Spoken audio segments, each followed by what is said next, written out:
Hello, welcome to Let's Grow Shopping. My name's Mike. This video is going to show you how I got my lawn from looking like this to this and explain why I did it.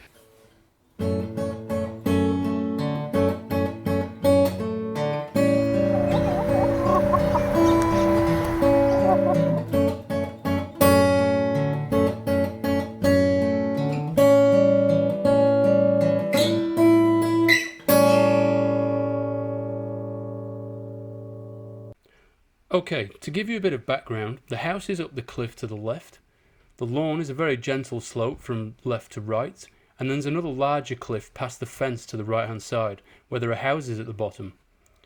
Water pours down the ramp onto the lawn and also out of the cliff side. And so my goal was to slow all this water right down and keep it on our property. So it used to form a massive puddle on the right hand side, just before the fence, and then pour off the cliff down to the houses below. So yeah, like I said, we want to keep all that water on our own property so that it soaks in and our trees can drink it. To start the process off, the first step was to mark contours across the lawn. I used a laser level, but an A-frame or a surveyor's dumpy level will work just as well. You can use bricks, sticks or spray paint to mark on the contours.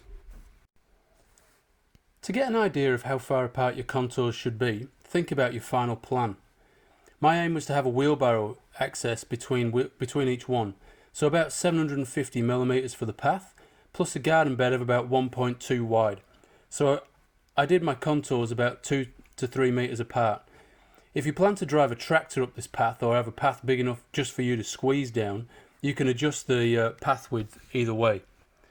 After you've done the contours, you have a really good feel for how your land slopes. Sometimes it can surprise you just exactly where the slope goes.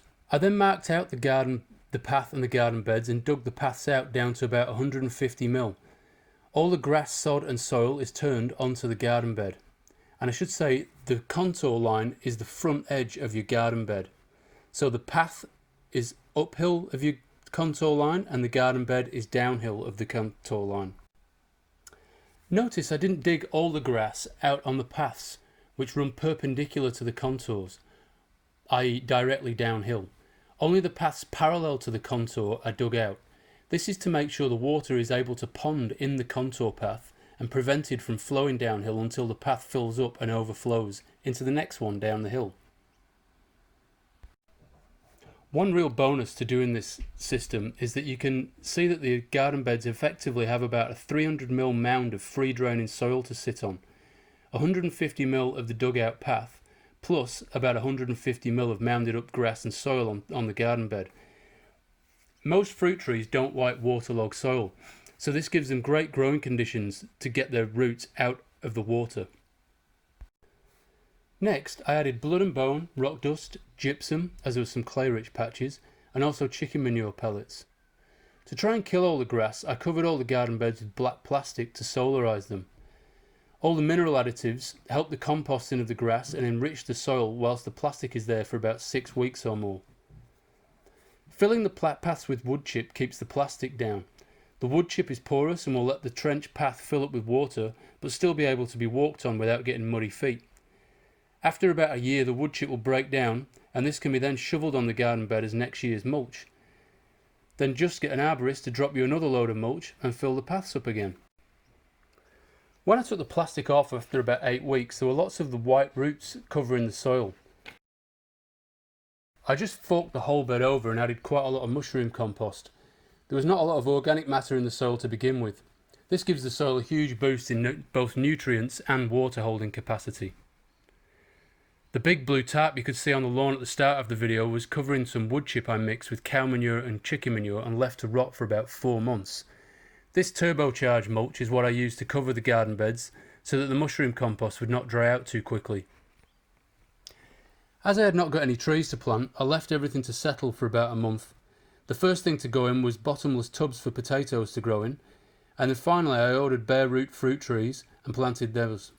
Peaches, pears, quince, plums, apricot, and a friend gave me 2 figs and a mystery citrus tree.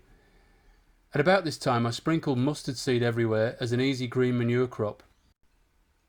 In this final shot you can see that the mustard is just about coming through. It didn't take long for this mustard to grow higher than the fruit trees. The whole purpose for making this swale system is to build a food forest in the whole back garden. And in the next video I'll show you what I planted and when I planted it to try and build up the layers of the forest and provide food for the soil. Thank you for watching. I'm Mike from Let's Grow Shopping and I'll see you next time.